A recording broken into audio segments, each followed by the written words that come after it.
Spirit movie heroine controversy ఇప్పట్లో అయిపోయారా లేదనమాట. సందీప్ రెడ్డి వంగాకి మన టాలీవుడ్ ఓడికి దీపికా పదుకునే బాలీవుడ్ హీరోయిన్కి భయంకరమైనటువంటి యుద్ధం అయితే జరుగుతుందన్నమాట. ఈరోజు ఈ విధంగా సందీప్ రెడ్డి వంగ ట్వీట్ అయితే వేయడం జరిగింది. దానికి దీపికా పదుకునే కూడా గట్టి కౌంటర్ ఇవ్వడం జరిగింది. దీపికా పదుకునే పిఆర్ టీం ఏదైతే ఉందో ఇచ్చేయడం జరుగుతుంది. అసలు సందీప్ రెడ్డి వంగ ఈ విధమైనటువంటి ట్వీట్ ఎందుకు వేసిండు, దీని అర్థమైంది, అసలు ఏం జరిగింది, ఎందుకు దీపికా పదుకునే ఉన్న పలంగా పీకేసిండు అనేటటువంటిది క్లారిటీగా క్లుప్తంగా మాట్లాడుకునేటటువంటి ప్రయత్నం చేద్దాం ఫ్రెండ్స్. మొట్టమొదట మన సందీప్ చూసుకున్నట్లయితే చాలా మంచి వ్యక్తి అనమాట. ఆయన ఎవరి జోలికి పోడు, ఆయన జోలికి ఎవడైనా వచ్చిండ గుర్తుపెట్టుకో సందీప్ రెడ్డి వంగ కొత్త చెక్కుతున్నాం, మామూలుగా చెక్కడం, మామూలు మెంటలోడు కాదనమాట. ఇప్పుడు ఉన్నటువంటి డైరెక్టర్లో ఒకప్పుడు రామ్ గోపాల్ వర్మ నోట్లో నూరు పెట్టి గెలవడం ఎంత కష్టమో, ఇప్పుడు సందీప్ రెడ్డి వంగ నోట్లో నూరు పెట్టి గెలవడం, తనతో ఆర్గ్యూ చేసి గెలవడం, తనతో మాటలో గెలవడం అనేటటువంటిది నాట్ ఇంపాసిబుల్. ఎందుకంటే ఆర్జీవీ మన తెలుగు మీడియాకి, తెలుగులో ఉన్నటువంటి జర్నలిస్టులకి రాడ్డులు దింపేవాడు. కానీ మన సందీప్ రెడ్డి వంగ వెళ్ళి బాలీవుడ్ అంతటిని కూడా వచ్చబోయించిండు. మీకు సినిమాలు తీయడమే చేత కాదు అని చెప్పి నేను ఇన్ని రోజులు అనుకున్నా, చూడటం కూడా చేత కాదని చెప్పి నాకు ఇప్పుడే తెలిసింది. మీరు సినిమా తీసేటటువంటి విధానం తప్పు, చూసేటటువంటి విధానం తప్పు, నా సినిమాను క్వశ్చన్ చేస్తారు, అదంతా రాంగ్ అని చెప్పి బాలీవుడ్ మీడియానైనా బాలీవుడ్ జర్నలిస్టులైనా తన్ని ఏలెత్తు చూపించిన ప్రతి ఒక్కళ్ళు ఏలు ముడుచుకునేలా, ఏలు విరగొట్టేలా, నేలకు మడత పెట్టేలా అప్పట్లో అయితే సమాధానం ఇచ్చిండు. తనంటే ఎవడైనా ఉచ్చబోసుకుంటారు అనమాట. అలాంటి డైరెక్టర్ చూసుకున్నట్లయితే చాలా ఆలోచించి చాలా ఇచ్చేసి ఒక హీరోయిన్ అయితే సెలెక్ట్ చేయడం జరిగింది. తనే దీపికా పదుకునే. హీరోయిన్ సెలెక్ట్ చేసిన తర్వాత తన కండిషన్లు అయితే పెట్టింది అనమాట. ఎందుకంటే చాలా మంచి యాక్టర్, తను మంచిగా నటిస్తుంది అనేటటువంటి ఉద్దేశంతో తనైతే పెట్టుకున్నారు. కానీ తను వచ్చిన తర్వాత నేను షూటింగ్లో 8 గంటలు మట్టికే పాల్గొంటాను అనేటటువంటి కండిషన్ పెట్టిందంట. ఇంకోటి ఏంటంటే సినిమాలో వచ్చేటటువంటి ప్రాఫిట్లో నాకు కొద్దిగా వాటా కావాలి అనేటటువంటిది, ఇంకా రిమల్నేషన్ పెంచాలి అనేటటువంటిది. తెలుగు డైలాగులు ఉండొద్దు, తెలుగులో నేను డబ్బింగ్ చెప్పను, ఎవడంటే డబ్బింగ్ ఆర్టిస్ట్తో డబ్బింగ్ చెప్పించుకోండి, నాకు ఆ డైలాగులు సింగ్ చేయడం కుదరదు అని చెప్పి తనైతే తొర్రి మెర్రి వాగుడు వాగింది. ఇదేదో అయ్యాలా లేదే అని చెప్పి తనైతే తీసి పడేసి తృప్తి డిమ్రీని హీరోయిన్గా పెట్టిండు. ఇంతవరకు బాగానే ఉంది. కానీ దీపికా పదుకునే ఏం చేస్తుందంటే తన పిఆర్ టీంతో అయినా తనైనా ఈ విధంగా సినిమాలో ఎక్స్పోజింగ్ ఎక్కువగా ఉంది, సినిమాలో వల్గారిటీ ఎక్కువగా ఉంది, సినిమాలో అడల్ట్ ఎక్కువగా ఉంది.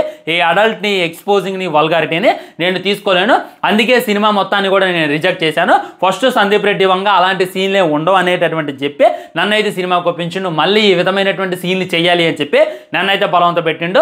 నేను నీతిగా న్యాయంగా బతికేదాన్ని, నేను రెస్పెక్ట్ఫుల్గా బతికేదాన్ని, నా వల్ల కాదు ఇలాంటి డైరెక్టర్తో వర్క్ చేయడం, అందుకే సందీప్ రెడ్డి వంగాని నేను రిజెక్ట్ చేసి అనేటటువంటిది తను చెప్పట్ల కానీ తన యొక్క పిఆర్ టీంతో అయితే పబ్లిసిటీ చేపిస్తుంది.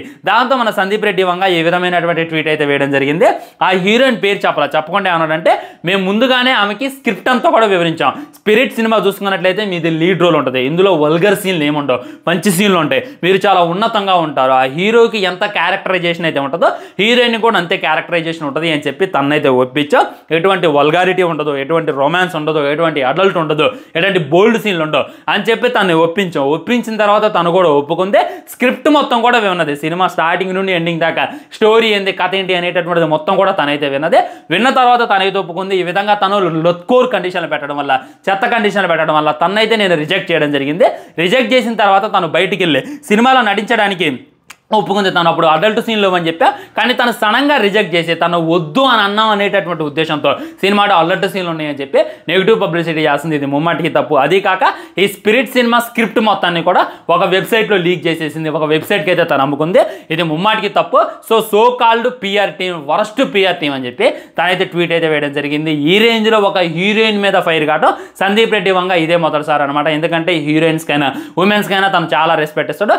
అలాంటి గెలుకుందంటే ఈ అమ్మాయిని ఎలా అంచనా వేసుకోవాలనేటటువంటిది మీరు ఆలోచించుకొని. చూడు దీపికా పదుకునే, నేను నీగా చెప్తున్నా, నువ్వు టాప్ హీరోయిన్ అయి ఉండొచ్చు, నువ్వు యాక్టింగ్ బాగా చేయి ఉండొచ్చు, నువ్వు 20 కోట్లు తీసుకొని ఉండొచ్చు, నువ్వు కల్కీలో నటించి ఉండొచ్చు, పఠాన్లో నటించి ఉండొచ్చు, కానీ అక్కడ ఉంది సందీప్ రెడ్డి వంగ వరంగలోడు అని చెప్పి గుర్తుపెట్టుకో.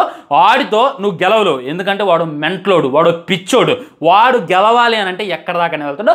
అలాంటి వాడితో నువ్వు పెట్టుకున్నావంటే నీ దోలో నువ్వు తీర్చుకున్నట్టే, నీ కెరియర్ మీద నువ్వు దెబ్బ కొట్టుకున్నట్టే అనేటటువంటిది గుర్తుపెట్టుకోండి. సో నేను నీగా చెప్తున్నా, దీపికా పదుకునే మంచితనంతో అనమాట. నీకు సినిమా నచ్చలేదు, నీకు కండిషన్ వాళ్ళు యాక్సెప్ట్ చేయలేదు, సరే వాళ్ళు రిజెక్ట్ చేశారు, నీ పనేదో నువ్వు చూసుకో, అంతేగాని చెత్త పిఆర్ టీంతో పెట్టుకొని సినిమా స్టోరీ లీక్ చేయడం ఏంది గొప్పగలగొట్టో లేక. సినిమా స్టోరీ అనేటటువంటిది ఆయన చాలా రోజుల నుండి రాసుకుంటుండో, అలాంటిది నేను రిజెక్ట్ చేశారని చెప్పి నువ్వు అంత సింపుల్గా లీక్ చేస్తే తప్పు కదా. సో మేమైతే చెప్పుతో కొడతాం, ఇంకోసారి నీ సినిమాలు తెలుగులో రానియం బయోకాట్ చేస్తాం అనేటటువంటిది రియాలిటీ. నా సపోర్ట్ అయితే సందీప్ రెడ్డి వంగకే. మరి మీ సపోర్ట్ ఎవరికి అనేటటువంటిది డెఫినెట్గా కింద కామెంట్ చేయండి. చాలా మంది దీని మీద వీడియో చేయమని అడిగారు, అందుకే మీకైతే క్లారిటీ వచ్చేసిందని చెప్పి నేనైతే అనుకుంటున్నా. ఉంటా ఛానల్ని సబ్స్క్రైబ్ చేయండి, వీడియో లైక్ చేయండి, వీడియో షేర్ చేయండి. వందే మాత్రం జై హింద్.